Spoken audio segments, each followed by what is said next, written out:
This is madness. Adakah sekolah kita masih lagi selamat untuk anak-anak kita? Puchong dengan berat hati ingin membangkitkan sekali lagi kes belajar perempuan yang telah pun ditikam mati oleh seorang pelajar berumur 14 di sekolah di Bandar Utama pagi tadi.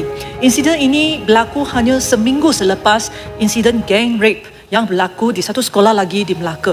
Puchong rasa sangat sedih dan kecewa. Kes-kes ini boleh berlaku di sekolah kita.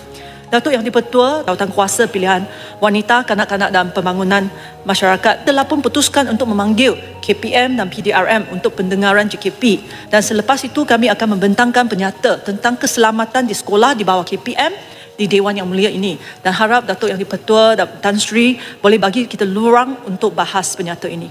Walau bagaimanapun, penyata Dewan Rakyat, penyata pihak legislatif sekarang adalah secondary untuk saya. Untuk Puchong, paling penting untuk sekarang ialah pihak eksekutif, terutamanya Kementerian Pendidikan, perlu bertindak dengan sangat cepat untuk make our schools safe again untuk anak-anak kita.